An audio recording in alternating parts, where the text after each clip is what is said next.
नक्षत्र न्यूज की रिपोर्ट से सुनिए इस बार के बजट में क्या नया प्रस्ताव लेकर आ सकती है सरकार। फरवरी 2019 में शुरू पीएम किसान योजना में सरकार 6 साल बाद इजाफा कर सकती है। 6,000 की जगह 9,000 रुपये सालाना आर्थिक सहायता की राशि और 2,000 की जगह 3,000 की 3 किस्त किए जाने की संभावना है।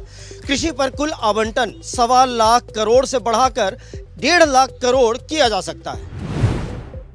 एमएसएमई का देश के जीडीपी में 30% का योगदान है, जबकि एक्सपोर्ट में 45% का।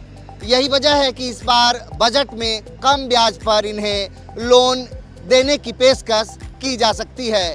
तो वहीं दूसरे तरफ मुद्रा लोन के सीमा में भी इजाफा किया जा सकता है।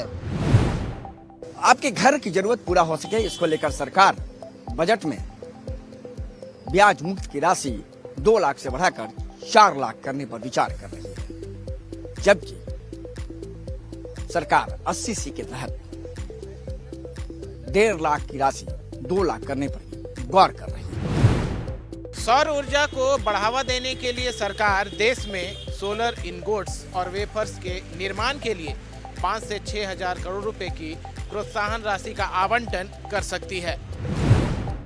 यूरोप में करीब 25% लोग जिम जाते हैं, जबकि भारत में 1% से भी कम लोग जिम जाते हैं। फिटनेस पर जोर देने के लिए जिम और फिटनेस सर्विस को प्रोत्साहन, फिटनेस में मेंबरशिप पर टैक्स रिबेट की शुरुआत।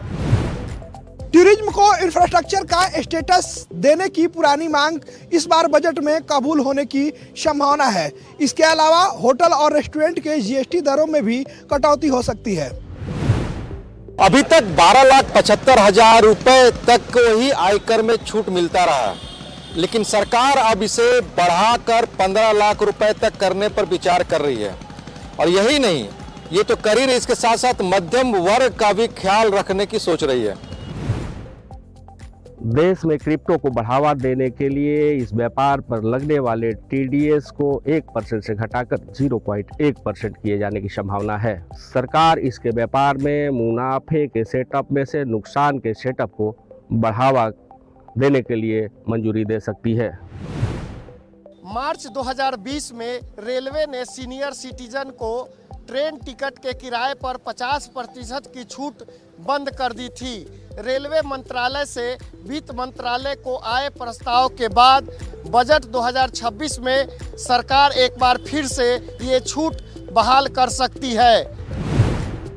2024 में छात्रों ने 44 बिलियन शिक्षा हासिल करने के नाम पर विदेश में खर्च कर दिया।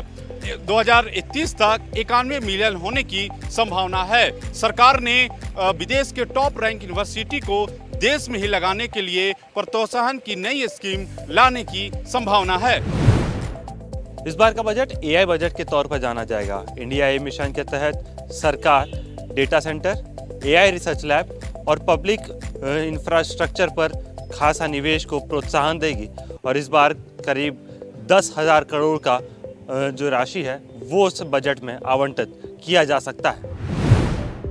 घर सुंदर हो, इसलिए घर की पेंटिंग में काम आने वाले रसायन जैसे टाइटेनियम डाइऑक्साइड, रेसिन और पिगमेंट पर कस्टम ड्यूटी में कटौती, दोबारा घर की पेंट कराने पर टैक्स में रियायत का ऐलान हो सकता है। कंस्ट्रक्शन में काम आने वाले बड़े मशीनों का देश में निर्माण हो, इंपोर्ट घटे, इस वास्ते हाई वॉल्यूम इक्विपमेंट जैसे tunnel boring machine, ropeway system, engine और गियर पर 13,000 करोड़ के प्रोत्साहन स्कीम का ऐलान हो सकता है।